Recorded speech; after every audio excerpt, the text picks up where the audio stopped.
Oh, hi. I didn't see you there. I'm Mallacht, and today we're going to talk about the infamous takeaway tech, aka cactus seedling tech for, well, we're going to plant both columnars and globulars this same way. So as many of us have found, peat is sort of the enemy in cactus soils, right? For like mature plants, such as this sharks right here. However, with cactus seedlings, we find that moisture is actually really, really important in the beginning, okay? They don't want to stay like wet. No cactus likes, you know, having wet feet. One of my horticulture teachers actually used to say that. But they do want to be in a very humid environment, right? So, you know, as many of you probably know, takeaway tech is done in a sterilite container, okay? Like a Tupperware. We'll get to that in a sec. Some kind of main points about takeaway tech are that well, for one, you don't want to create too thick of a layer. Okay, we're gonna create sort of a, you know, just like a maybe an inch and a half layer or so. I experimented with creating a larger layer a while back with the Maestra Abundancia seeds that we had. They were a Trichoceres peruviana seed that we had on the website. And it didn't really work out very well. You know, my thought was, okay, they can like root into this. I can keep the humidity, right? And they can root into this, and then, you know, and then they'll have, you know, more root room to get larger. It doesn't really seem to work that way. It kind of stunts them, okay? You know, it's best to just keep kind of a thin layer, and then, you know, harden them off as, you know, as soon as possible, like 3 to 6 months, and then, you know, just, you know, eventually repot. As many have found, they like sort of living in a community, right? So you want to kind of hold off repotting them, you know, for as long as possible. I think it's because they're all kind of drinking from the same pool, so to speak, right? So the soil kind of goes through the wet, you know, the wet, moist, dry cycles more readily. So sort of like hydroponics, it's sort of being fed more often. But yeah, let's get to it. So today we're going to be sowing quite a variety of seeds. Like I said, we're going to be sowing both globulars and columnars, okay? Mostly globulars actually.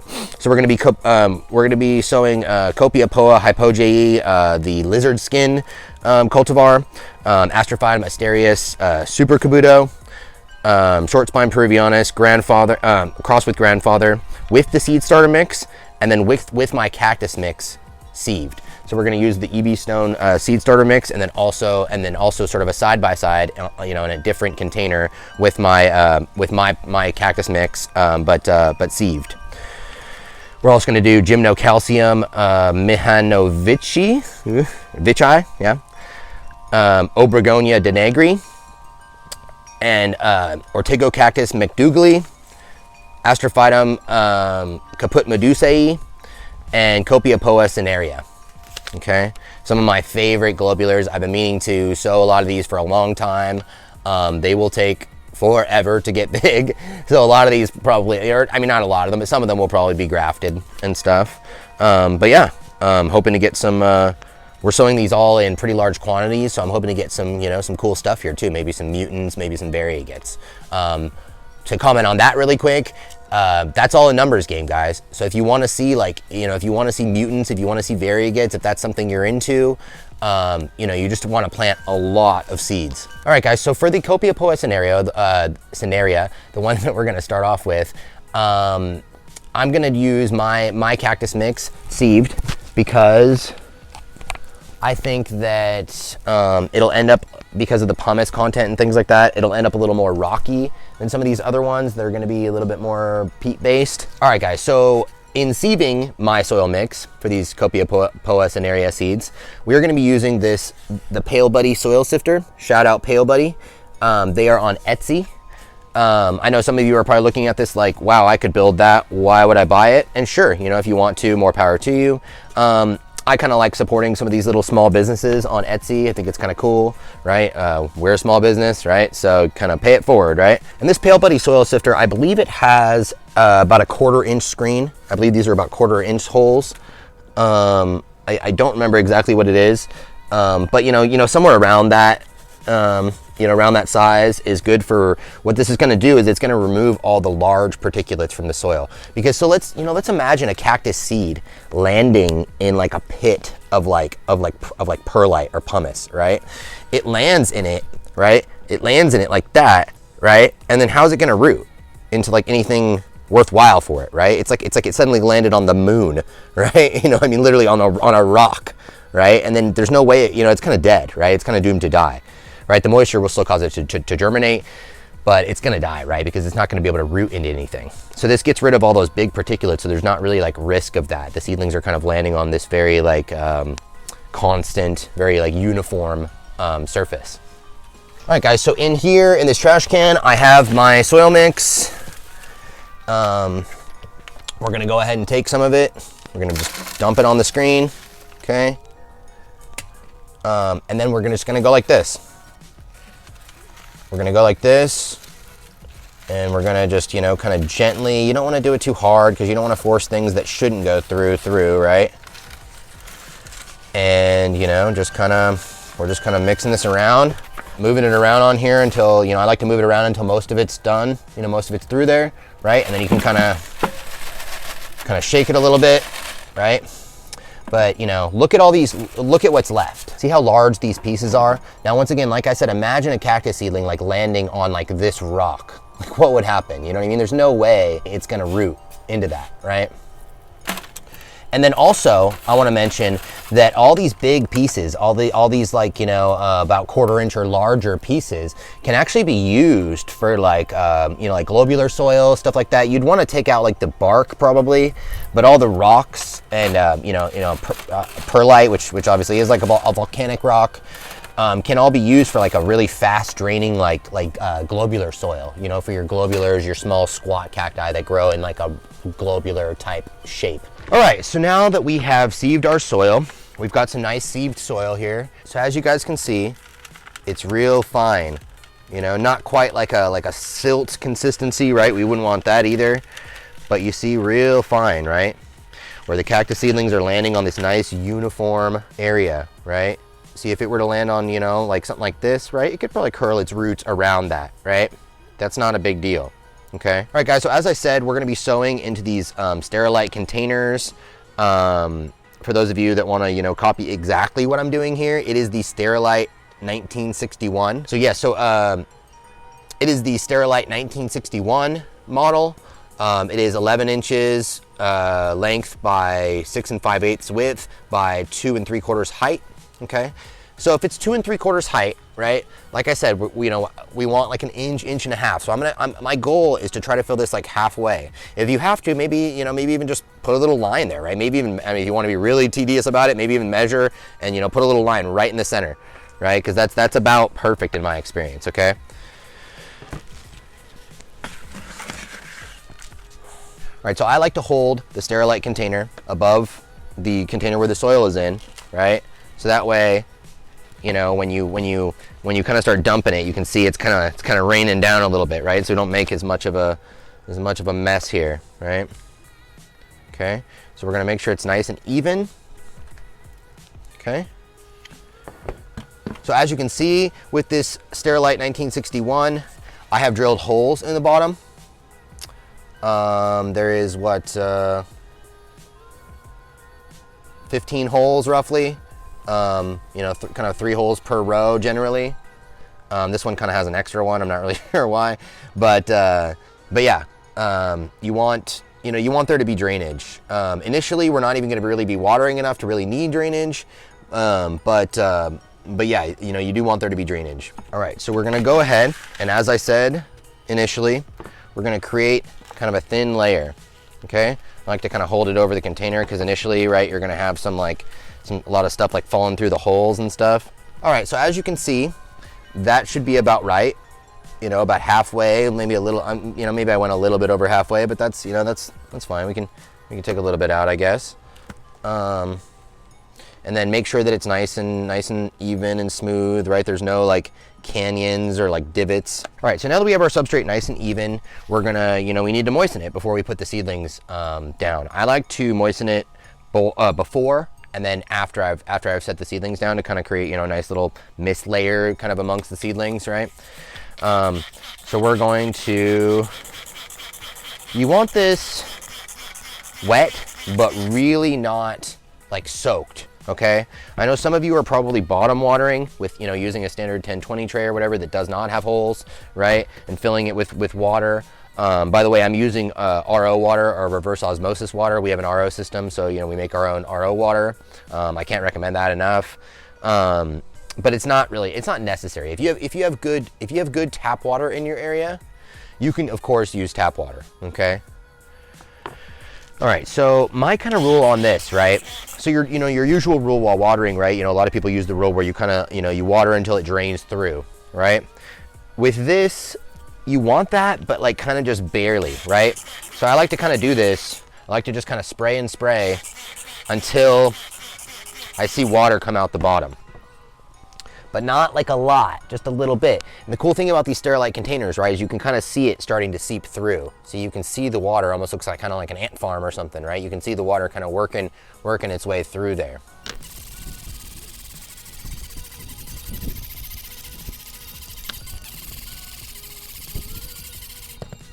All right, success, see?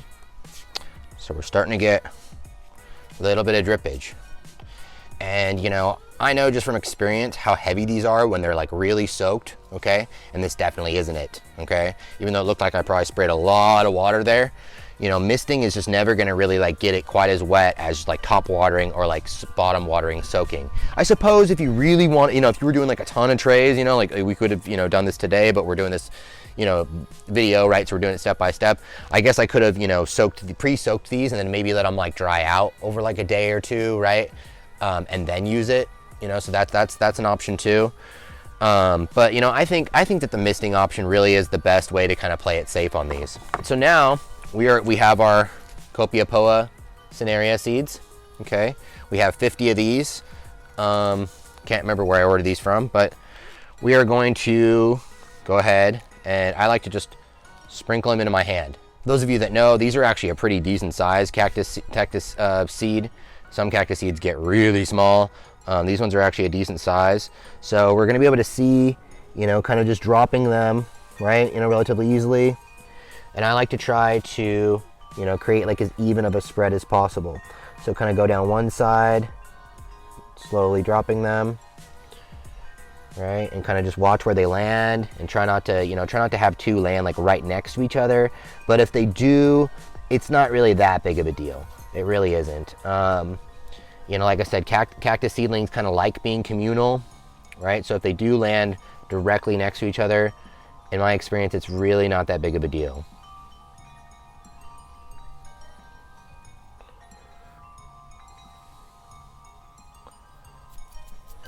All right, so now that we have those down, they are sown on the surface. So note that I did that on the surface, guys, okay? Cactus seedlings, this is very important. Cactus seedlings need sunlight to germinate, okay? They have to have it. You cannot bury them, okay? I know that the instinct, you know, if a lot of you have started off growing like edible plants and things like that, you know, your tomatoes, peppers, you know, squash, blah, blah, blah, you know, all that kind of stuff.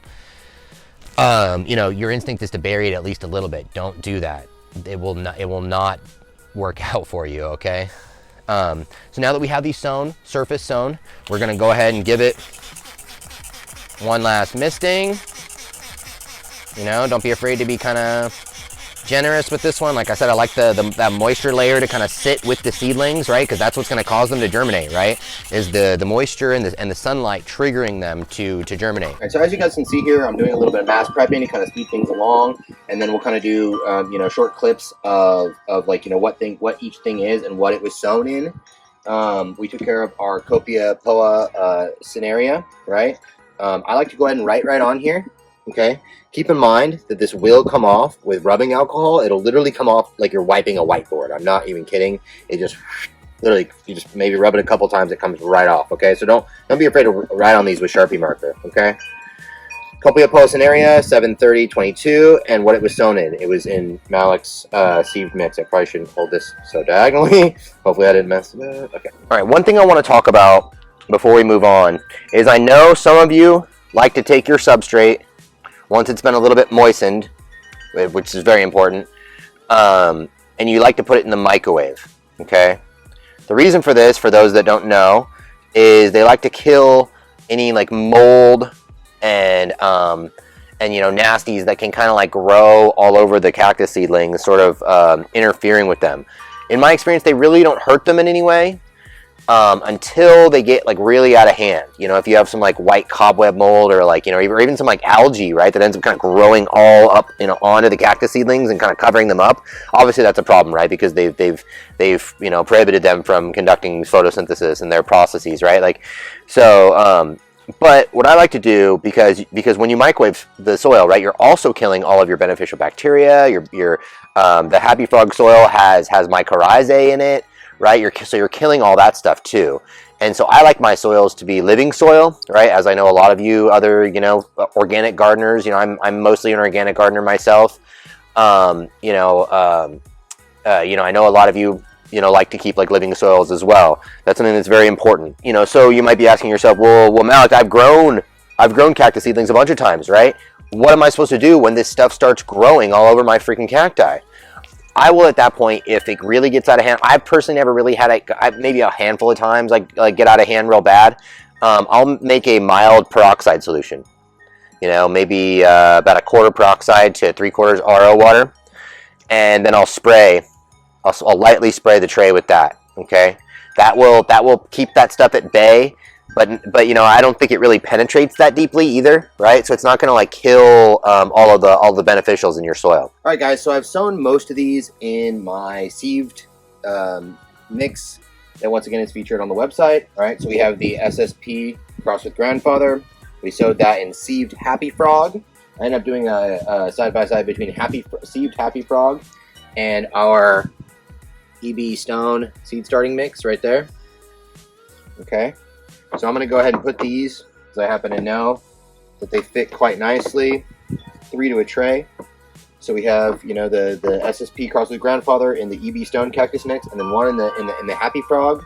These were sowed on 7/30, so we'll give you guys an update in a few months here, and you know, and see how they've progressed. We have the Ortego cactus McDougally. We put that in the sieved Mallacht mix. The Copiapoa hypogae lizard skin, we also in the sieved Mallacht mix. We have the Copiapoa cinerea, but we already showed that.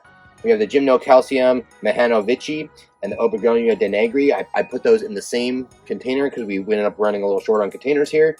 Just a quick note on that: if you're gonna combine two, you know, seeds in one container, that's perfectly fine, right? You just kind of try to, you know, some people like to put a little divider or whatever, maybe like a plant tag or something. I don't really do that. I just try to put two different things that are so drastically different looking that I'll know which one is which, right? And I just keep one to one side and one to the other, and see, I kind of drew a little line right here. Those were also in the sieved Mallacht mix, although that doesn't say. The Astrophytum caput medusae, also in the sieved Mallacht mix. And then last but not least, we have the Astrophytum asterius super caputa and the Astrophytum caput medusae. Just a couple of final notes on these guys. Cactus seedlings do not like extremely bright light, okay? So I wouldn't want to take these and just put them like, you know, full on in like full sun like that, okay? If you don't have a shade house like I have here, all right, you can take a piece of 50% shade cloth and just kind of drape it over the top of them. You might have to double up on it initially. As a general rule, if the cacti seedlings turn red, they are being sunburned. Okay, they're just like a really white person, right? Just like I turn really red or pink, right? They will show you when they're getting sunburned. Okay, if you start to see any redness or pinkness, go ahead and, you know, double up on your shade cloth or move them to a shadier position. For most cactus seedlings, you should see germination in about 2 to 3 weeks.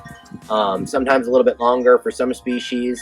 You could also raise them under fluorescent lights. If you're going to do that indoors under fluorescent lights, I would recommend positioning the light about 1.5 to 2 feet at first, and then, you know, go down, you know, about 6 inches, kind of like every other day. once again, until, if you really want to push it, until you see like the, pinkness or whatever, right? Then you're going to want to kind of like back off a little bit. As far as the healthy color, you want them to be like a rich green, right? Just like any other, like, most healthy plants, right? Or like that rich, that rich kind of dark green. If you see like a light green, that's nitrogen deficiency. They may eventually need like a really light, nutrient dose. You're going to leave these containers closed for about 3 to 6 months, okay, depending on the species. The general rule with that is once they have their first like hardy set of spines.